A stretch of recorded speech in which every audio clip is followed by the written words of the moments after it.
있던 그때였어요. 이제 그때 이제 저희가 이제 아메이 사업을 먼저 시작했고, 그리고 이제 한 1년 정도, 한 10개월 정도 있다가 결혼을 했어요. 결혼을 하고 지금은 18살, 8살 아이를 제가 키우고 있습니다. 10살 터울의 딸 둘을 키우고 있는데요. 이 두 딸 모두 제가 다이아몬드가 되고 나서 낳은 딸입니다. 그러니까 8살이니까 엄청 늦둥이죠. 저희 둘 다 50대거든요. 50대에 지금 8살 딸아이를 키우고 있어요. 그러니까 50대 중반의 아빠는 이 어린 아이들의 다 이 말을 이해를 못해요. 이해를 못해서 저희 집에 굉장히 재밌는 에피소드가 많거든요. 제가 영상을 하나 공유를 해드리도록 하겠습니다. 영상 하나 먼저 보고 시작할게요.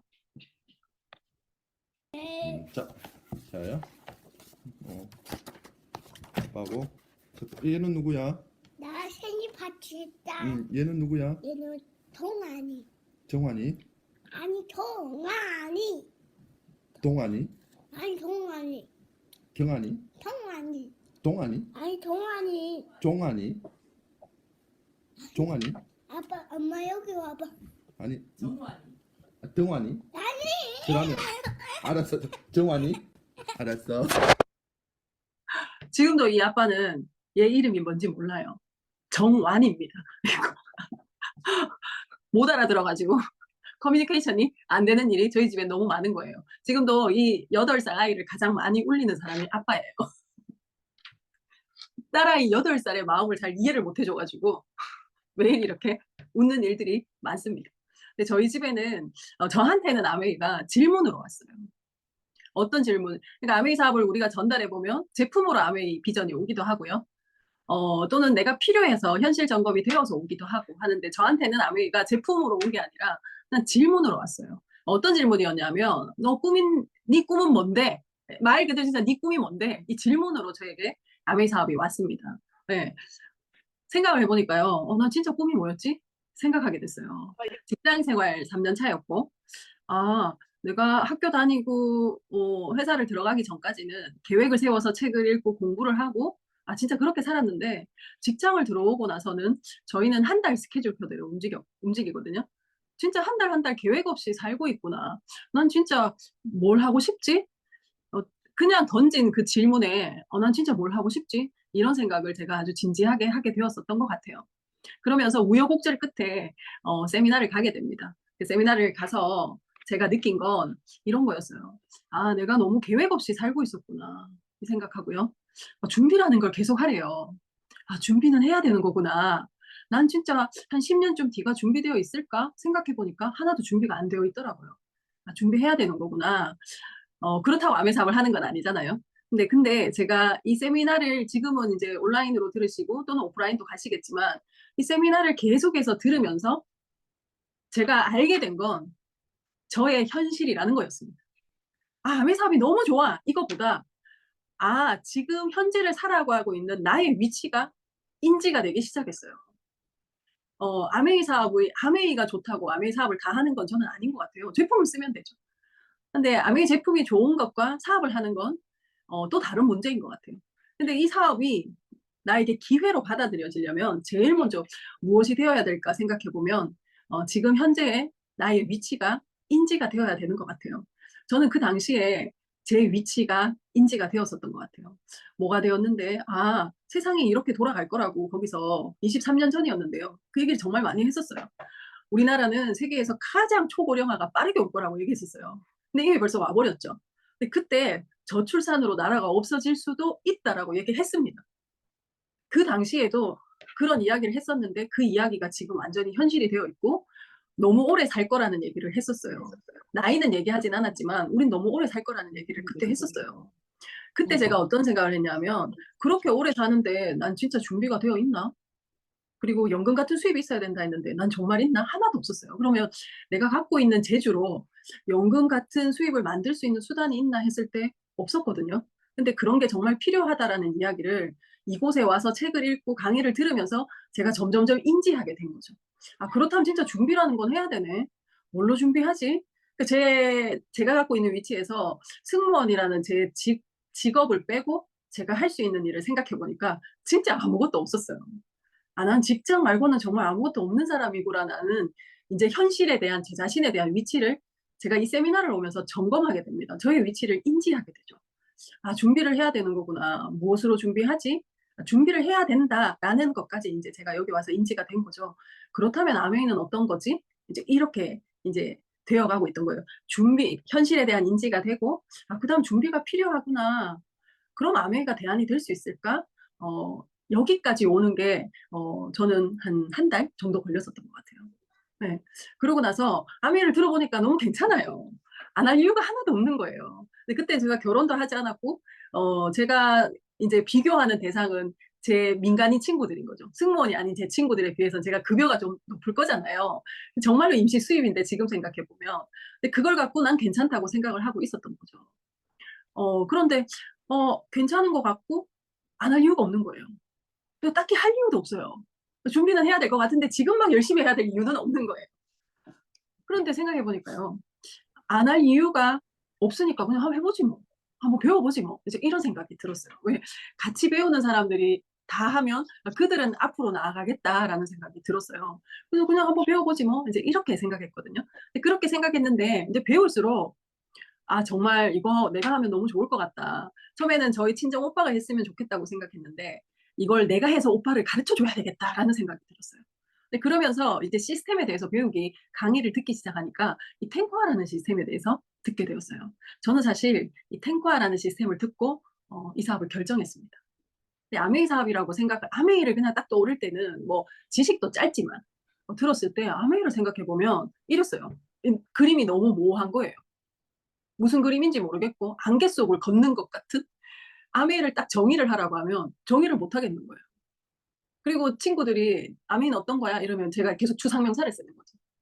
우리 좋아하는 사람들끼리 사업을 해가지고 있잖아. 여행 가는 거야. 제가 막 이제 그런 꿈을 이룰 수 있는 일이야. 뭐 이제 이런 식으로 얘기를 한 거예요. 근데 제가 탱과 강의를 딱 듣고 나니까 이렇게 선명해졌어요.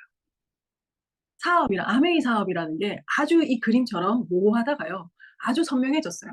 뭘 해야 될지 명확하게 가르쳐 주니까, 아, 이것만 하면 되는 건가? 아, 정말 이것만 하면 돼요? 라고 했을 때, 진짜 이것만 하면 된다고 하셨어요.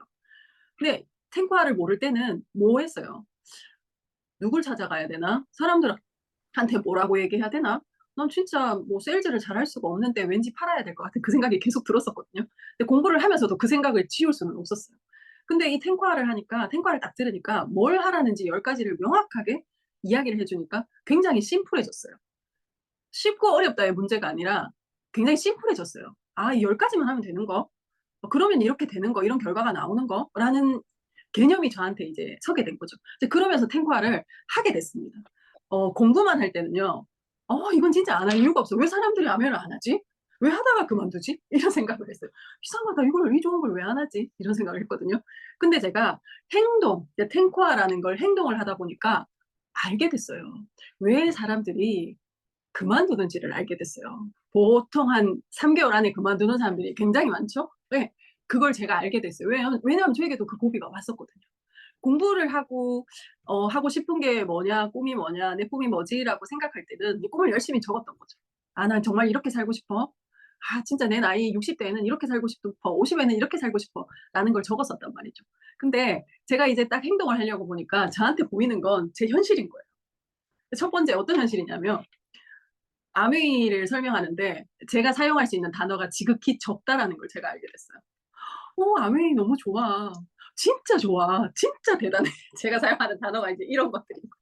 왜 좋은지, 어떻게 좋은지. 이제 공부가 안 되니까 너무 좋다는 얘기만 하는 거예요. 그리고 누가 아주 부정적인 얘기를 하면 말을 못 하는 거죠. 그래서 제가 뭘 느꼈냐면, 물론 학습도 해야 되는데, 움직이면서, 아, 내 지금 가지고 있는 현실과 내가 지금 알고 있는 정도의 아메이 사업의 크기, 또는 나라는 사람과 내가 원하는 것의 갭이 크다라는 걸 알게 됐어요. 근데 이 갭이 커지니까 어떠냐면 우울해지기 시작하더라고요. 아주 우울해졌어요. 굉장히 쾌활한 사람인데 되게 조용한 사람으로 바뀌더라고요. 너무 성격이 조용해지는 거예요. 네. 그러면서 하루는 저한테 어떤 일이 있었냐면요. 비행을 마치고 집으로 돌아오는 차 안에서 그냥 눈물이 나는 거예요. 근데 하염없이 눈물이 흐르는 거예요. 내가 왜 이렇게 눈물이 나지 생각해보니까 나 너무 행복하지 않아서 눈물이 나는 거예요.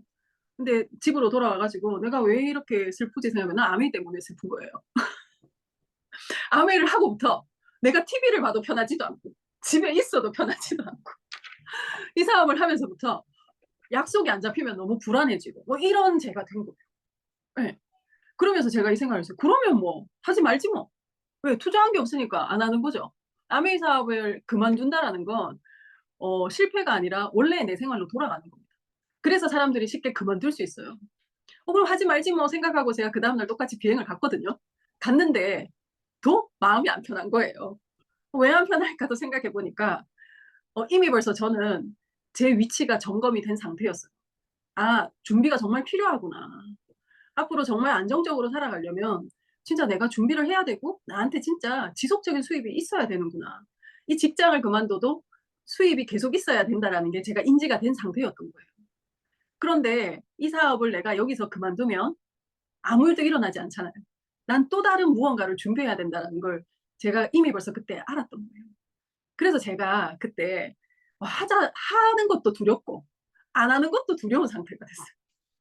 근데 그때 지금 생각해도 저는 그때 제가 너무 기특한 것 같아요.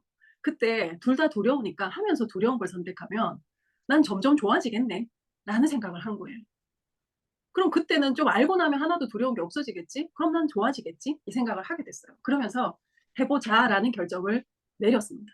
누구나 이 비즈니스뿐만이 아니라 어떤 목표를 갖게 되면 그리고 자기가 원하는 걸 갖게 되면 이 내 현실과 내가 원하는 것 사이에서 이 갭을 느끼는 것 같아요. 근데 이 갭을 느끼면 누구나 자존감이 떨어지는 시간이 저는 있다고 생각해요. 그리고 그 시간이 반드시 있어야 돼요. 그래서 아메 비즈니스를 예를 들면 첫 번째 하다가 3개월 안에 그만두시는 분들은요. 이 갭을 느껴서 불행하다, 행복하지 않다고 느끼니까 이 꿈을 접어버리는 거죠. 꿈을 접어서 그냥 원래 현실대로 돌아가는 거예요. 그러면 내가 그런 느낌은 들지 않거든요. 그냥 나도 아메 한번 해 봤어. 이제 이런 사람이 되는 거고요. 저는 어떤 생각을 했냐면 벌써 이제 인지가 됐기 때문에요. 준비를 해야 된다라는 거. 그리고 내가 하고 싶었던 것들을 명확하게 했기 때문에 '내 현실을 점점 올려서 이 갭을 줄여 나가야 되겠다.'라는 결정을 하게 돼요. 근데 그 결정을 하고 나서는 제가 사업의 하루하루 결과에 대해서 상처받지 않았던 것 같아요. '난 준비를 해야 되는 사람이고 지금부터 딱 5년 동안 아메로 한번 준비를 해 보자.' 이제 그 생각을 한 거죠. 근데 이 아미 비즈니스는 너무 친절한 게요. 이 갭을 줄여 나가는 행동도 가르쳐 줘요. 그게 저는 탱코아인 것 같아요. 이 10 가지. 탱코아의 이 위에 부분은 모두 우리가 공부하는 겁니다. 근데 이 비즈니스가요. 처음에 제가 아는 만큼 보여서 저는 시작할 수 있었던 것 같아요. 근데 공부를 하고 하면 할수록 그리고 제가 세상에 돌아가는 거 경제의 위치에 대해서 이 흐름을 알게 될수록 아메이가 훨씬 더 커 보이는 거예요. 지금 훨씬 더 커 보이죠. 근데 제가 시작할 때 지금만큼 아메이가 커 보였으면 '내가 이걸 어떻게 해.' 이렇게 생각했을 것 같아요. 근데 정말 시작할 때는 딱 자기가 할 수 있을 만큼의 아메이만 보여지는 것 같아요. 예. 그래서 초기의 아메이는 이제 알아보시거나 이제 아메이 사업 설명을 처음 들으시거나 하시는 분들에게 이 탱코아는 뭔데? 자기 후원인 거죠. '내가 진짜 준비를 아메이 비즈니스로 한번 해 보겠어. 내가 진짜 연금 같은 수입이 왜 필요한지를 공부해 보겠어.'라는 자기 후원인 것 같아요. 근데 내가 후원이 되기 전에 저도 마찬가지죠. 후원이 되기 전에 우리가 누군가한테 알리잖아요. 또 그런 과정이 있어야 되고 후원이 되기 전에 어 내가 후원이 되기 전에 누군가를 알리려고 하니까 그게 상처가 되는 것 같아요. 내가 후원이 되고 나서 누군가를 알리는 그 행동들은 나한테 힘이 되는 거죠. 예스와 노하고 상관없이 나에게 굉장히 큰 열정을 불러올 수 있는 행동인 것 같아요. 근데 초기의 탱고와는 진짜 나 자신을 후원하는 것인 것 같고요. 그다음에 여기 중간 리더님들 계시잖아요. 이제 플래티넘 이상의 리더님들은 매일매일 똑같은 행동인데 하루하루는 보이지 않는 것 같아요. 정말 수련과 같은 시스템이고 행동인데요. 1 년, 2 년, 3 년이 지나가면 정말 어느 경지에 이른다고 할까요? 내가 진짜 이 시스템을 완전히 이해하게 되고 내가 왜 이걸 하게 됐는지 근데 진짜 깨닫는다고 하죠. 이 깨달음의 시간들이 정말 오는 것 같아요. 그리고 아메이 비즈니스에 대해서 훨씬 더 내가 이해하는 폭이 커지고요. 이런 시간이 또 필요하고요. 또 저처럼 다이아몬드가 이상된 리더님들께는 스스로를 경영하는 이 시스템인 것 같습니다. 그래서 이 탱커화는 우리가 아메이 비즈니스를 한다라는 건 탱커화를 하는 거야 라고 말하는데 이 각자의 위치에서의 이 탱커화 이 시스템의 정의가 조금씩 진짜 달라지는 것 같아요. 성장할수록 진짜 달라지는 것 같아요. 그래서 이 탱커화를 전 진짜 열심히 했습니다. 어, 탱코화를 다 했고 하지 못했고의 기준이 내가 정말 사업을 열심히 오늘 진짜 잘했고 못했고의 기준이 저한테 됐었던 것 같아요. 그래서 그걸 계속 열심히 해서요. 3년 4개월에 다이아몬드가 됐습니다.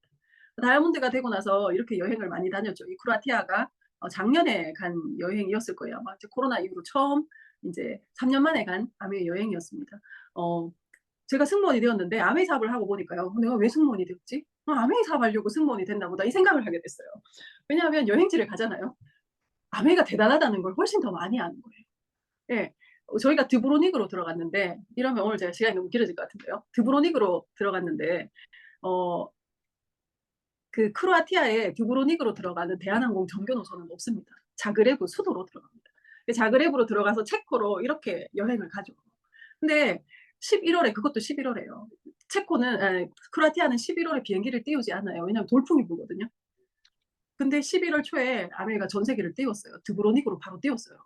왜 그랬어? 보스니아하고 몬테네그로로 가는 굉장히 좋은 위치가 드브로닉이거든요. 그 다른 나라로 갈 수 있는 아주 좋은 곳이에요. 근데 지금 그냥 일반 여행으로 드브로닉을 가려면 파리에서 경유하셔야 됩니다. 굉장히 시간이 오래 걸려요. 저 그것도 진짜 대단하다고 했어요. 11월에 드브로닉으로 전세기를 바로 띄운다고? 와, 아메 진짜 대단하다. 그 생각을 했어요. 그리고 보스니아 갈 수 없는 곳이잖아요. 보스니아 여러분 개인적으로 여행 안 가실 거잖아요. 네. 아메 덕분에 저도 다녀온 거죠. 이런 여행들. 네. 올드타운에 성 하나를 통째로 빌려서 저희 저녁 만찬 했습니다. 저녁 만찬 전체에 모든 꽃이 생화더라고요. 제가 또 그거에 또 감동하고 나오는 식사에 이 플레이트가 뜨거워요. 와, 서비스 진짜 대단하다. 유럽 사람들 이렇게 서비스 잘 못하거든요. 아메이가 정말 대단하다라는 생각을 전 여행을 다니면서 너무 많이 하는 것 같아요. 네, 이런 여행. 보스니아에 있는 세계문화유산인 다리입니다. 네, 이런 곳을 무얼 했다고 내가 가지? 탱고화 했어요. 정말 탱고화를 집중해서 했었던 것 같아요. 이제 코로나를 지나오면서 제가 아메이를 정말 이 비즈니스는 소비자이던 정말 사업을 하는 사람이건 진짜 위험성 없는 재테크다라는 생각을 했습니다. 그래서 이 장소를 만들었는데요. 우리가 집에 소득이 있어요. 근로소득이 있을 수도 있고 사업소득이 있을 수도 있습니다. 결국은 우리가 이 소득을 뭘로 만들어야 되냐면 지속적으로 계속해서 나오는 소득으로 우리가 만들어야 되는 거죠. 이건 누구나 해야 되는 거예요. 이 소득을 우리가 저축을 하고 지출을 하잖아요. 저축 잘 하시나요? 근데 지금의 문제는 저축할 돈이 없다라는 거예요. 우리 부모님 세대는 저축할 돈이 있었습니다. 그래서 아껴서 쓰셨잖아요. 근데 저희 엄마가 저한테도 아껴서 쓰라는 말씀을 지금도 많이 하세요. 근데 제가 아끼려고 보잖아요. 아낄 게 없어요. 나가는 게 너무 많아서 고정 비용이 너무 많아서 정말 아낄 게 없는 거예요. 예전에 없었던 비용들 너무 많잖아요. 휴대폰, 집집마다 인원수당 다 있죠. 여러분 넷플릭스, 뭐 유튜브 프리미엄, 사실 옛날에 없었던 것들이잖아요. 이 비용들이 계속해서 추가적인 생활비가 계속해서 늘어나는 거죠. 하지만 저축을 할 수 있다면 저는 해야 된다고 생각해요. 이 저축을 해서 우리는 목돈을 마련하죠. 이 목돈을 마련해서 자영업을 하거나 투자를 어디에 합니다. 왜? 결국은 자산을 만들기 위해서. 이 자산을 만들어서 지속적인 소득을 내가 나이가 들어서도 받기 위해서. 근데 여기에는 리스크가 너무 큰 거예요. 결국 이 구간은 자산을 가지고 있고 이러한 리스크를 감당할 수 있는 사람이 돈을 버는 영역이더라고요. 하지만 이걸 전 할 수 있으면 해야 된다고 생각합니다. 그리고 우리가 쓸 수밖에 없는 지출 중에 줄일 수 있는 지출은 없어요. 진짜 없는 것 같아요. 네. 지출은 매달 쓰고 사라지는 돈들이죠. 그중에 생필품을 사는 그 채널 하나 바꿔보자는 거예요. 그 채널을 우리가 여러 군데서 쓰는데 아메이로 한번 바꿔보자는 거예요. 이 아메이로 바꿔서 진짜 재테크를 한번 해보자는 거예요. 소비자든 사업자든. 네. 저는 사실은 이걸 완전히 이해하고 나서 정말 이건 기회다 이 생각을 했어요. 누군가의 지속적인 지출은 누군가의 지속적인 매출입니다. 그리고 누군가의 지속적인 수입이에요. 근데 우리가 지속적으로 지출 쓰는 것 중에 아무 생각 없이 쓰는 것들은 모두 생필품입니다. 여러분 크리넥스를 쓰실 때 치약을 쓰실 때 고민하면서 쓰시진 않잖아요. 굉장히 무의식적으로 사용하실 겁니다. 근데 이건 태어나서 하늘나라 갈 때까지 계속해서 쓰는 지출이라는 거예요. 근데 이 비즈니스를 하기 전에는 예를 들어요. 저는 LG 생활건강의 치약을 썼습니다. 그건 저에게는 끊임없는 지출이었어요. 근데 LG 생활건강에게는 저는 매출을 일으켜주는 사람인 거고 그 모든 것이 모여서 LG 생활건강의 수입이 되는 거죠. 근데 제가 이걸 알게 된 거예요. 제가 계속해서 생필품을 쓸 수밖에 없다라는 거. 우리 가족도 쓰고 우리 엄마도 쓰고 우리 형제들도 다 쓴다라는 걸 알고 나서 제가 글리스터 치약을 제 회원번호를 가지고 쓰는 거죠. 그건 제 매출이 되고 그건 제 수입이 되는 거예요. 근데 난 이걸 계속해서 쓸 거니까 이건 나에게 지속적인 매출이고 지속적인 수입인 거죠. 언제까지? 하늘나라 갈 때까지. 그것이 크든 작든. 네. 아메이 회원이 돼서 내가 사용한다는 건 내가 계속해서 쓸 수밖에 없는 내 지출을 내 매출로 잡는 거다. 그리고 그걸 수입으로 돌리는 거다. 이거 말고는 없어요. 사실 오늘의 아메이 설명은 저는 이 개념만 이해하면 아메이를 안 쓸 이유가 전혀 없다는 거예요. 네. 이건 전부 다 생필품입니다. 우리가 만들어서 쓸 수 없는 어딘가에서 사서 쓰는 것들이에요. 이걸 여러분들은 이마트에서 사실 수도 있고요. 쿠팡에서도 사시고요. 마켓컬리에서도 사고 홈플러스에서 사고 다양한 채널들을 사용한다는 거죠. 그럼 뭔데? 이마트를 아메이로 바꿔보고 쿠팡을 아메이로 바꿔보고 마켓컬리를 아메이로 바꿔보고 생협을 아메이로 바꿔보고 홈플러스를 아메이로 바꿔보라는 거예요. 그렇게 한번 바꿔보자는 거예요. 쿠팡은 빠른 배송이죠. 하지만 나에게 재택할 수 있는 기회는 주지 않습니다. 근데 아메이는 빠른 배송은 아닐 수도 있어요. 쿠팡에 비해서는. 하지만 아메이는 안전한 생필품을 내가 구매할 수 있는 채널입니다. 그러니까 저는 아메이가요. 가성비, 가심비 다 맞는데요. 이거 저걸 떠나서 아메이는 가장 안전한 생필품을 구매할 수 있는 채널이라고 생각해요. 근데 그것보다 훨씬 더 대단한 건 아메이는 내가 재테크할 수 있는 기회를 나에게 준다라는 게 가장 아메이의 가장 큰 메리트라고 보는 거죠. 자, 이렇게 해서 내가 개념을 이해했어요. 그럼 우리 엄마의 매출도 우리 엄마의 지출도 우리 엄마의 매출로 잡을 수 있고 그건 내 광고 수입으로 잡을 수 있는 게 아메이인 거예요. 그렇게 해서 이 정보를 공유해서 5가구에게 알리면 6만 원 정도 나옵니다. 근데 6만 원은 그전 그냥 써버렸다라는 거예요. 근데 지금 에이클릭 머니라는 이제 포인트를 주니까 그걸로 제품을 사고 6만 원을 통장에 넣어놓으셔도 되고요. 저 S전자 주식은 아니고요. 내가 소비자 입장에서 6만 원이 계속 나오면 이건 계속 나올 돈이니까 6만 원을 저는 주식을 해도 괜찮다고 보는 거죠. 굉장히 안전한 재테크죠. 쿠팡을 썼으면 없었을 돈이니까요.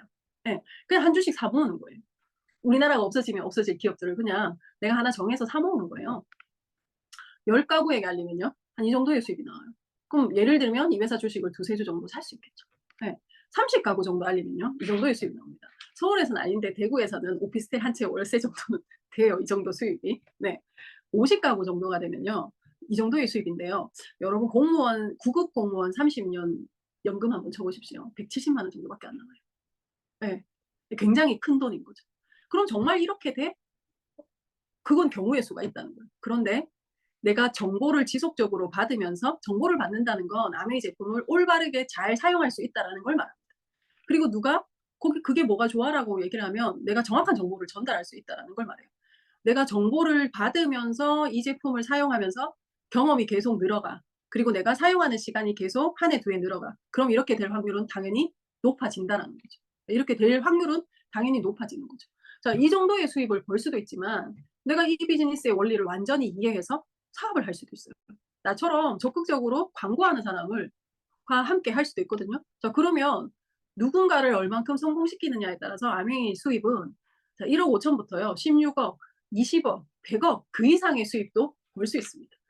수입이 얼만큼 크냐라는 걸 보여줄 수도 있는데 저는 이렇게 생각해요. 보통 아메이 비즈니스 하시는 분들 되게 오래 하시죠. 저도 23년 했는데 23년밖에 안 된 것 같아요. 제가 맨 처음에 글로벌 아메이 50주년이었나요? 글로벌 아메이 50주년에 갔을 때 제가 다이아몬드 몇 년차 안 됐을 때였어요. 완전 애송이. 네, 10년에 아메이 비즈니스 한 지가 제가 10년이 안 됐을 때 그 50주년에 갔을 때 40년 이상 하신 분들이 정말 많으셨거든요. 네, 여러분 한번 볼게요. 내가 이 비즈니스를 20년에, 30년에, 40년에, 50년에, 60년도 할 수 있고요. 그 이상도 할 수 있어요. 근데 내 수입이 어느 순간 끝에서 더 이상 올라가지 않는다면 전 그것 또한 열심히 할 이유가 조금씩 사라진다고 생각해요. 근데 이 비즈니스는 내가 열심히 시간을 축적해서 하면 수입에 한계가 없다라는 게 전 아메이 비즈니스의 비전인 것 같아요. 내 나이하고 상관없이요. 내가 이 비즈니스를 하는 시간들, 성취해내는 것들을 계속 시간이 가면 축적되겠죠. 내가 갖고 내가 벌어들일 수 있는 수입에 한계가 없다라는 것 또한 아메이 비즈니스의 굉장히 큰 매력인 것 같아요. 네. 그렇다면 이 슈퍼를 한번 바꿨을 이유가 있냐라는 거죠. 세계 최고의 연구소에서 직접 만든 최고의 생필품입니다. 안전을 가장 우선적으로 생각하고 환경을 가장 우선적으로 생각하는 회사입니다. 두 번째요.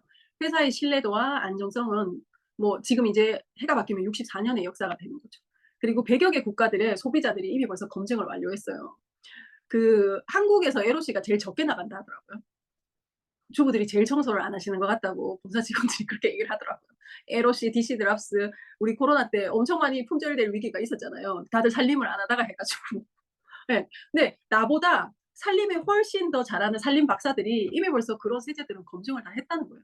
이런 생필품들을 이미 벌써 나보다 훨씬 더 살림 잘 사는 사람들이 검증을 다 했는 제품들이라고 생각하시면 됩니다. 그리고 네 번째, 강력한 소비자 혜택. 저는 가장 강력한 소비자 혜택은 현금을 바로 주는 거라고 생각해요. 내가 다른 일을 할 수 있도록, 다른 재테크를 하든 제품을 사 먹든 내가 알아서 할 수 있도록 현금을 바로 주는 게 저는 가장 강력한 소비자 혜택이라고 보는 거죠.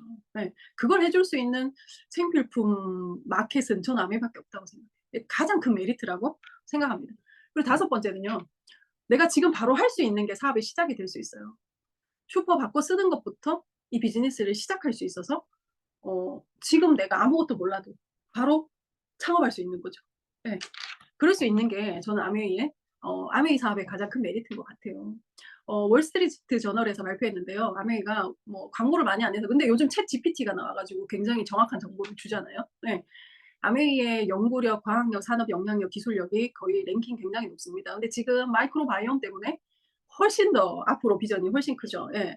이 마이크로바이옴 강의를 듣고요. 저는 이 생각했어요. 완전 저한테 비전으로 다가왔던 게 뭐냐 하면 앞으로는 웰리스 산업이 진짜 대세를 이룰 겁니다. 지금 엄청난 업체들이 많이 진입해 있고요. 근데 내가 어떤 일을 창업하거나 시작하려면 정말 웰리스와 떨어진 일을 해가지고는 안 된다는 거예요. 그 일과 무조건 연관된 일을 해야 되는데 저는 이런 비전이 들었어요. 아마존이 서점으로 시작했잖아요. 근데 지금 아마존을 서점이라고 정의 내리는 사람은 아무도 없습니다. 아메이가 세제로 시작했습니다. 그런데 2030년 이후가 지나면 지금부터 서서히 그렇게 느껴지잖아요. 아메이를 세제회사라고 정의하는 또는 생필품 회사라고 정의하는 곳은 없을 거라는 거죠. 아메이를 웰리스의 토탈 웰리스 산업을 관장하는 그런 회사, 그런 앱으로 사람들이 정의할 거라는 거죠. 이 비즈니스를 그렇게 정의 내려질 거다라는 생각이 제가 들었었어요. 저한테는 굉장히 큰 비전으로 앞으로 아메이의 아이덴티티가 이렇게 바뀌어 가겠구나라는 생각이 전 들었거든요. 네. 그게 왜 가능한데 뉴트리라이트가 있어서도 가능하고 이 회사에 이런 연구력, 과학력, 산업 역량력, 기술력이 있기 때문에 전 가능하다고 보는 거죠. 네. 그럼 제일 중요한 거죠. 보너스는 어떻게 만들어지는데 아메이 보너스는? 아메이 보너스는요. 유통에 돈이 있어요. 네. 우리 막 너무 지겹잖아요. 이건 너무 잘 알고 있고. 자, 광고 유통을 63년 전부터 하는데 써본 사람이 하면 제일 정확할 거야 라고 생각했어요. 광고 유통을 하는데 형태가 다른 거라고 보시면 돼요. 일반적인 유통은 연예인들이나 큰 대형 마켓에서 광고와 유통을 하는 거고요. 아메이는 회사가 생겨질 처음부터 이거 직접 써본 사람이 가장 잘 전달할 거야 라고 생각해서 직접 써본 사람이 광고를 하거나 전달하면 그 광고비를 지불했어요. 똑같이 보통 200원의 물건을 만들면 1,000원 또는 700원 정도의 소비자에게 옵니다. 저희한테도 그렇게 오죠. 근데 중간에 광고 유통을 하던 500원 중에 150원을 물건을 더 잘 만드는데 씁니다. 네. 그래서 아메이 제품이 좋다라고 하는 거고요.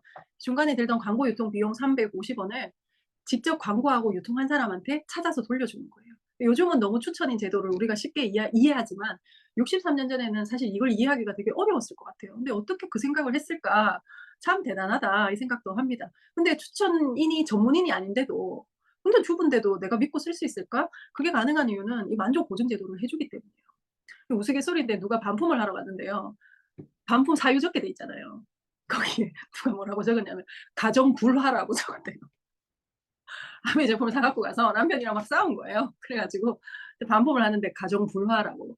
그것도 반품 받아줘요. 왜냐하면 아메이는 제품 하자를 만족 보증 제도를 해주는 게 아니라 내가 만족하지 못하는 사유가 있다면 그걸 다 환불해 줍니다. 그래서 내가 안전하게 사용해 볼 수, 경험해 볼 수 있는 거죠. 그런데 돈은요, 돈을 벌 수 있는 건 모두 유통에 있습니다, 여러분. 그럼 우리가 이런 유통의 구간에서 봤을 때 이 구간에서 돈이 돌아요. 내가 돈을 벌 수 있어요. 내가 돈을 벌려면 여기에 참여해야 돼요. 이 구간에. 여기에서도 돈을 버는 거고요. 근데 제가 아메이 사업을 하지 않았을 때는 저는 이 구간 안에 들어갈 수 없는 사람이었어요. 저는 이 구간에 있는 사람이었어요. 소비하는 사람. 네. 근데 아메이 비즈니스를 저는 처음부터 사실 소비자가 아니라 비즈니스로 이 사업을 플랜이 먼저 저한테 왔었기 때문에 회원 번호를 갖게 되면서 제가 소비를 하면서 돈을 버는 사람이 된 거죠. 근데 여기까지는 내 광고 수입, 내가 쓰는 소비 이걸 매출로 잡아서 수입으로 오는데 수입이 크진 않아요. 근데 이 수입을 극대화하려면 어떻게 하면 되냐면요. 내가 좋아하잖아요. 이 좋아하는 걸 내 가까운 사람한테, 신뢰하는 사람한테 먼저 알리는 겁니다. 이것이 내 보너스를 확장시킬 수 있는 기회가 되는 것이고 사업의 기회가 될 수 있는 거죠. 그럼 아메이는 돈을 어떻게 돌려줘? 이 중간에 350원을요. 아메이 수입은 여러분 아메이 보너스는 17가지입니다. 17가지나 돼요. 근데 저도 사실 아직까지 17가지를 다 받지는 못합니다.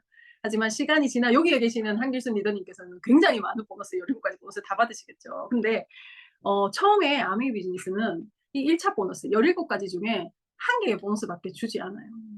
대부분 아메이 비즈니스를 모르시는 분들이 이 보너스밖에 모르시는 거죠. 그래서 그거 왜 하려고 해? 아이고 그거 니 해서 뭐 하려고 하노? 그냥 살면 되지 이렇게 얘기를 하는 거예요. 근데 아메이 비즈니스를 하시는 분들은 대부분 이 2차, 3차 보너스, 연금소득, 배당소득 그리고 그 이외에 16가지의 보너스를 받기 위해서 이 비즈니스를 하는 거죠. 근데 오늘은 제가 이 3가지만 말씀드립니다. 첫 번째는요. 이 1차 보너스는 여러분들이 생각하시는 그 보너스가 맞아요. 내가 매출을 많이 올려야 돼. 그달에 나에게 일어나는 매출로 받는 보너스입니다. 근데 이 보너스가 아메이 비즈니스의 전부 다라면 저는 아메이 사업을 하지 않았을 거예요. 그리고 여러분들께 굳이 이 사업을 한번 제대로 알아보시라는 말씀을 드리진 않을 겁니다. 네. 그리고 그런데 이 비즈니스를 하는 사람의 대부분들은 아주 100%라고 저는 말씀드릴 수 있어요. 연금소득, 이 배당소득, 그 이외에 연말 보너스, 아메에서 나오는 연말 보너스, 16가지 보너스 때문에 이 비즈니스를 합니다. 1차 보너스를 제외하고요. 이 연금소득, 배당소득은 연금처럼 계속 나오는 소득이라서요. 내 자산에서 나오는 소득이라서 내 자녀에게도 상속할 수 있는 소득입니다. 이 소득 때문에 우리가 더 이상 일할 수 없을 때 이런 수입이 계속해서 나오기 위해서 아메이로 한번 준비해보자는 거예요. 네, 아메이에는 17가지의 보너스가 있다는 거. 오늘 여러분들을 초대하신 그분께 도대체 아메이 보너스가 그렇게 많아? 17가지는 어떤 건데? 한번 설명을 꼭 들어보셨으면 좋겠습니다. 근데 처음엔 이 1차 보너스밖에 없어요. 왜냐하면 이 연금소득, 배당소득은요. 내가 자산이 있어야지만 나오는 겁니다. 내가 건물은 없지만 지금은 설명하기 너무 쉬워요. 유튜버의 팔로워 숫자가 그 유튜버의 수입을 결정하죠.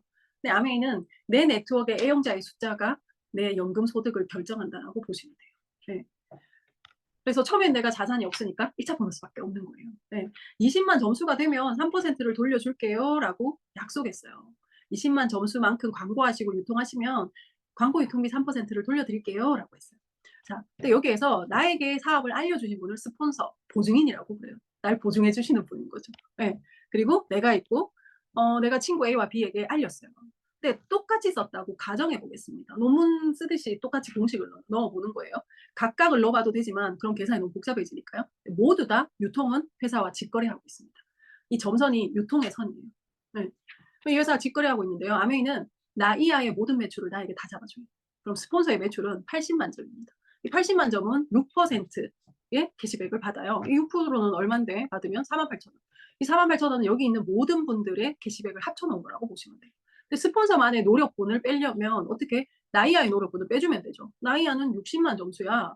이 60만 점수도 6%네요. 36,000원을 빼주면 스폰서님의 캐시백은 12,000원인 거예요. 그럼 나는 다 36,000원을 다 가지고 오냐? 그게 아니라 A와 B가 20만 점이 됐어요. 그러면 전산에서 자동으로 해줍니다. 6,000원, 6,000원 돌려주고 나면 나는 24,000원이 캐시백인 거예요. 근데 누가 제일 많은데? 내가 제일 많아요.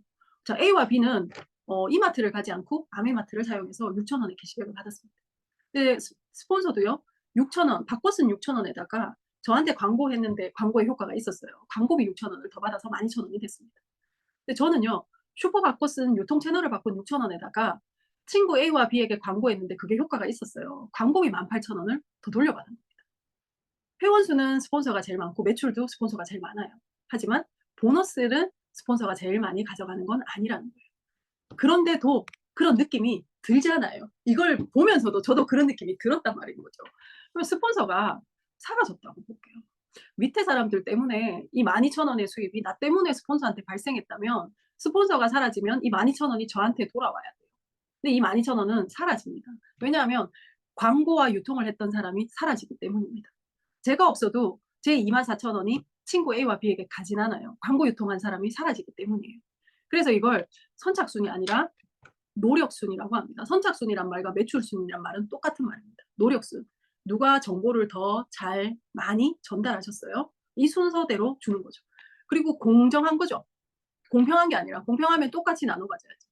공정한 거죠. 노력을 많이 한 사람에게 왜 이 수입의 근간은 광고 유통이니까요. 광고와 유통을 많이 한 사람에게 공정하게 이걸 배분하겠다. 저는 이게 제일 마음에 들었어요. 먼저 시작했는 순서가 아니라 노력으로 내 소득을 결정할 수 있는 거라서 언제든지 내 노력을 더 많이 집어넣을 수 있는 거죠. 왜? 그건 고스란히 내가 가지고 오는 거니까요. 노력으로 제 자신의 소득을 결정할 수 있는 비즈니스라서 전 그래서 아메가 너무너무 마음에 들었었어요. 지금도 내 시간을 막 집어넣는 이유는 이건 내 노력으로 내 소득을 결정할 수 있는 비즈니스라서 그럴 수 있는 거죠. 네. 누구를 위해서 하는 게 아니라 나를 위해서 한다라고 생각하시면 됩니다. 네. 그러면 이 보너스로 이 사업으로 어떤 보상을 받을 수 있는데 저는 3가지 보상을 말씀드리고 싶어요. 첫 번째는요.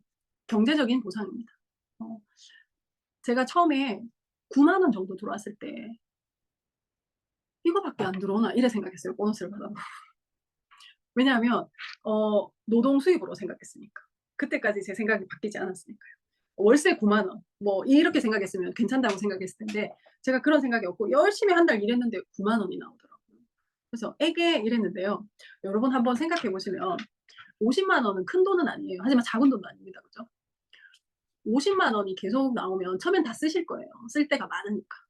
근데 1년 쓰고 2년 쓰고 하다가 한 3년쯤 되면 그 수입이 커지지 않아도 50만 원이 계속 나오면 이걸로 뭘 하지? 분명히 그런 생각 하실 거라는 거죠. 제가 그걸 알게 됐어요. 지속적으로 계속해서 나오는 수입은 사람으로 하여금 계획할 수 있는 삶을 살 수 있게 해주는구나. 그걸 알게 됐어요. 수입의 크고 작음이 아니라 일단 내가 지속해서 나오는 물줄기를 만들어 놓아야 된다는 거. 만들어 놓고 그 다음에 그 크기를 키우면 된다는 거죠. 그리고 또 하나 지금 너무 오래 사는 시대잖아요. 저는 부모로서 할 수 있는 가장 큰 준비는 이건 것 같아요. 여기 계신 리더님들께 한번 여쭤볼게요. 여러분들의 부모님 연금 나오십니까? 연금 나오는 부모님을 가지고 계시는 분 손 한번 들어보세요. 제가 강의 갈 때마다 막 이렇게 하면 손을 뭐 한 100명이 있다. 한두 명이 들어요. 네. 근데 그 한두 명을 모든 분들이 되게 부러운 눈으로 쳐다보세요. 근데 얼마냐고 제가 물어봐요. 그러면 200만 원이라는 분도 있고 저번에 한 번은 500만 원이라는 분이 있었어요. 그랬더니 거기에 계신 모든 분들이 우와 좋겠다 이 소리가 그냥 저절로 나왔어요. 네. 부모님이 연금이 한 300에서 500 정도 있어. 날 달라고 하진 않을 거야. 하지만 여러분 마음이 어떠세요? 되게 가볍지 않으세요? 상상하시는 것만으로 마음 되게 가볍지 않으세요? 전 진짜 그렇더라고요. 그런데 내가 이런 마음인데 우리 아이들은 어떨까라는 생각을 했어요. 네. 여러분들이 연금 500에서 1000만 원 정도 이제 만들어 놓으시면 여러분들의 아이들이 마음이 되게 가벼울 거라는 거예요.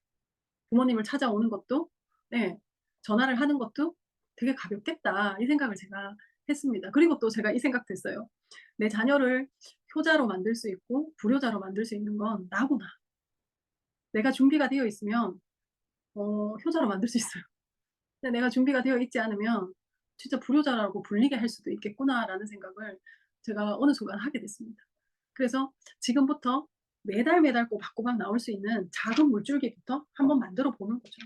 이런 경제적인 지속해서 나올 수 있는 경제적인 보상은 앞으로 우리가 나이가 들어가면 훨씬 그 가치가 커질 것 같아요. 40대가 벌 수 있는 500만 원은 큰 돈은 아닙니다. 왜냐하면 지출이 너무 크니까요.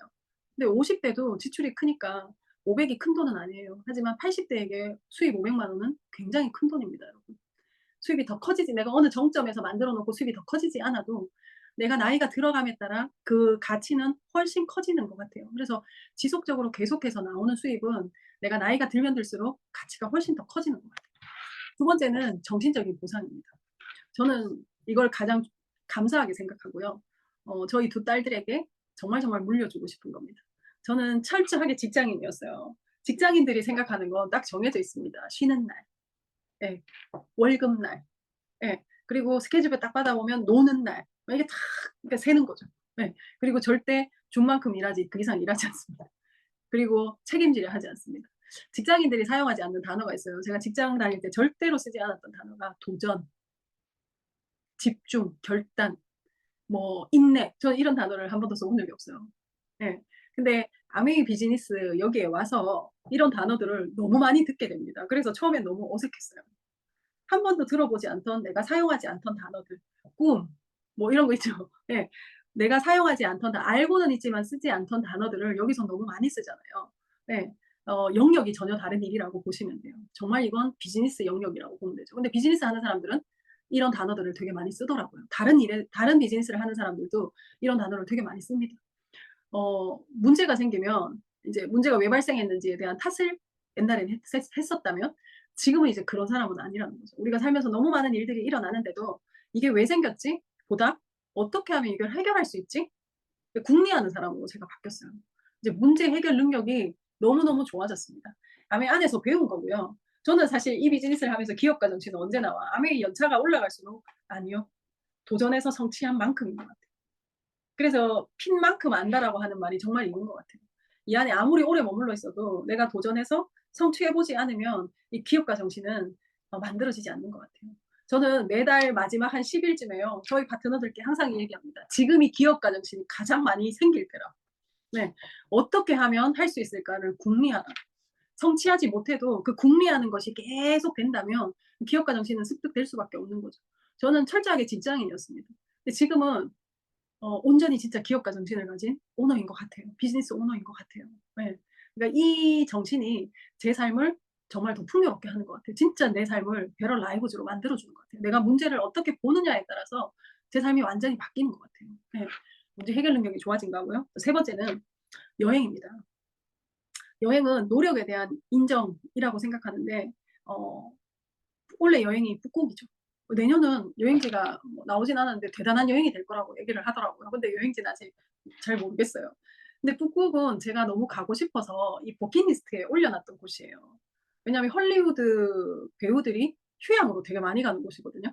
네. 그런 곳을 아메이는 항상 찾아서 이렇게 해주는 것 같아요. 근데 저는 여행이 어떤 의미냐면 여행은 저는 비즈니스라고 생각해요. 아메이가 주는 17가지 보너스 중에 한 가지입니다. 근데 저는 여행을 다녀와서 첫 번째 여행을 다녀와서 제가 뭐가 바뀌었냐면 저의 첫 번째 여행은 하와이였습니다. 그전에는 열심히 했어요. 그래서 저의 기준이 이거였어요. 내가 얼만큼 했는데 뭐 이거였어요. 내가 오늘 어디를 갔다 왔는데 내가 얼만큼 많이 일을 했는데 이거였거든요. 근데 제가 제 포커스가 인풋에 있었던 거죠. 내가 얼만큼 했는데 이거였는데요. 제가 여행을 다녀오고 나서는 제 사업의 포커스가 아웃풋에 있는 거예요. 왜 아웃풋으로 완전히 관점이 바뀌었어?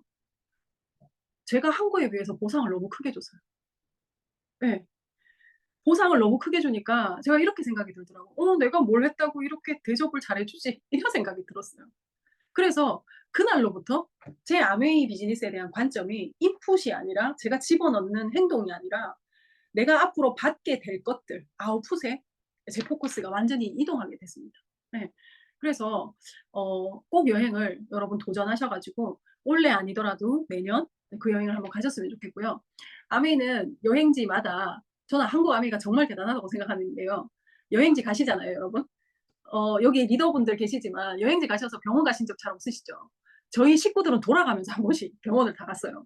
그런데 아메이가 진짜 대단하다고 생각하는 이유는요.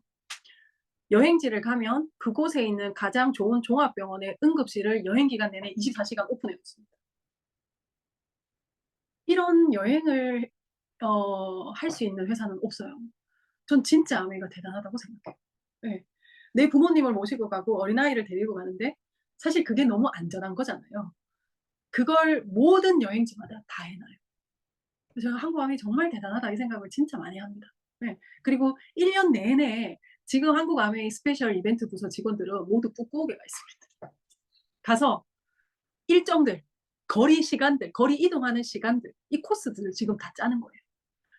난 열심히 내 일을 하는데 누군가가 우리 가족을 위한 여행을 1년 동안 준비하고 있는 일이 아메이 비즈니스에 17개 보너스 중에 1개 여행 보너스입니다. 네, 그럴 수 있는 일이 아메이예요. 제가 이번에 코로나 지나고 가족여행을 사실은 크로아티아를 가는 부부 여행보다요. 아이들을 데리고 가는 가족여행 작년이 치앙마이였어요. 그 여행이 훨씬 설레였어요. 왜냐하면 아이들하고 함께 갔어요. 근데 그 여행을 가면서 8살 이 아이가 18개월 때 처음으로 삿포로를 갔었거든요. 근데 그 삿포로 때 걔랑 저랑 둘이 독감에 걸려가지고요. 아무것도 못했어요. 그리고 이후로 첫 여행인 거예요. 근데 이 아이가 하는 말들로 제가 여행을 다시 정의하게 되었습니다. 영상을 먼저 한번 보여드릴게요.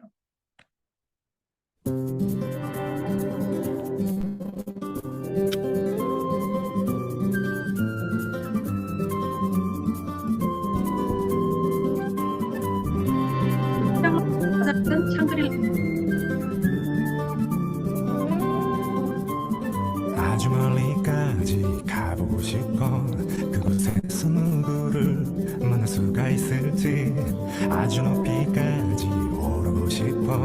얼마나 더 먼 곳을 바라볼 수 식당이에요. 있을지. 작은 물병 하나, 먼지 낀 카메라, 때 묻은 지도 가방 안에 넣고서 언덕을 넘어 숲길을 헤치고 가벼운 발걸음 닿는 대로 끝없이 이어진 영상이 길을 천천히 걸어가네.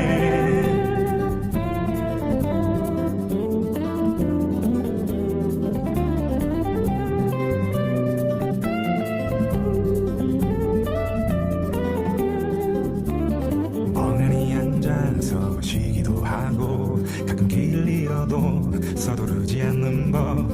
언젠가는 나도 알게 되겠지. 이 길이고 나에게 가르쳐줄 테니까. 촉촉한 땅바닥 앞서간 발자국 처음 보는 하늘. 그래도 난 익은 길 언덕을 넘어 숲길을 헤치고 가벼운 발걸음 닿는 대로 끝없이 이어진 길을 천천히 걸어가네.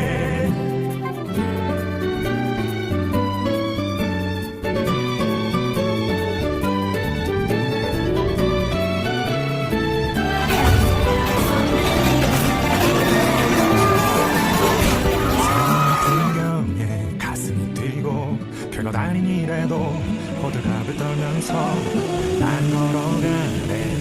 바람 불며 때로는 넘어져도 내 길을 걸어가네. 작은 물병 하나, 먼지 낀 카메라, 때 묻은 지도 가방 안에 넣고서 언덕을 넘어 숲길을 헤치고 가벼운 발걸음 닿는 대로 끝없이 이어진 길을 천천히 걸어가네. 네, 이 아이가 이 얘기를 하더라고요. 너무 그립대요. 너무 그립고 또 가고 싶고 1학년이라서 학교를 데려다 주거든요. 매일 그 얘기해요. 이 길이 공항 가는 길이었으면 좋겠어.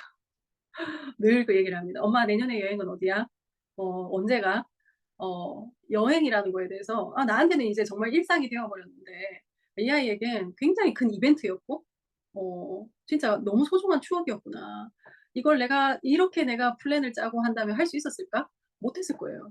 근데 나는 열심히 내 할 일을 하고 있는데 누군가가 이걸 준비해 주는 거예요.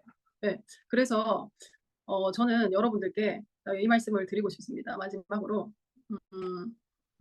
여러분들의 꿈을 위해서 용기를 한번 내보세요.